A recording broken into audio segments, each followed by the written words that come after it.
అస్మద్గురుభ్యో నమ. శ్రీమతే రామానుజాయ నమ. ఈరోజు మంచి మాట.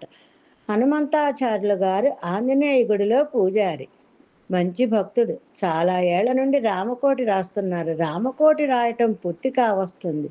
చివరి పేజీ రాస్తున్నారు. ఏడాది ముందే రాయటం పూర్తి కావాల్సింది, కానీ వయస్సు రాయటానికి సహకరించటం లేదు. గతంలో రోజుకు 3 పేజీలు రాసేవారు. ఇప్పుడు ఒక్క పేజీ పూర్తిగా రాయటం కోసం సర్వశక్తులు వడ్డవలసి వస్తుంది. రామకోటి హనుమంతుని ముందు రాయటం ఆయన అలవాటు. ప్రతిదినం హనుమంతుని తలుచుకొని రాయటం మొదలు పెడతారు. ఆ రోజు పుస్తకం ఆఖరి పేజీ. ఆనందంలో మునిగి తేలుతున్నారు. ఉదయం నుండి నాలుక రామనామ జపం చేస్తుంది. ఆఖరి 3 నామాలు రాయటం ఆయనకి కష్టమవుతుంది. అది కష్టం మీద 2 నామాలు పూర్తి చేశారు. ఇక ఆఖరి నామం పూర్తి చెయ్యాలి. అంతలో ఆయన గుండె కలుక్కుమంది. ఆఖరి నామం దగ్గర అడ్డు పెడతావా రామా అని మనసులో కోదండరాముని తలుచుకున్నారు. ఇంతలో ఆయన చేయి ఎవరో పట్టుకొని ఆలుదిద్దినట్టుగా శ్రీరామ అని పూర్తి చేయించారు.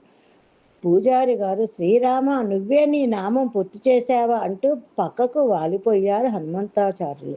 భక్తుడు దేవుణ్ణి చేరుకోవటానికి 1 అడుగు వేస్తే దేవుడు భక్తుడి వైపు 100 అడుగులు వేస్తాడు.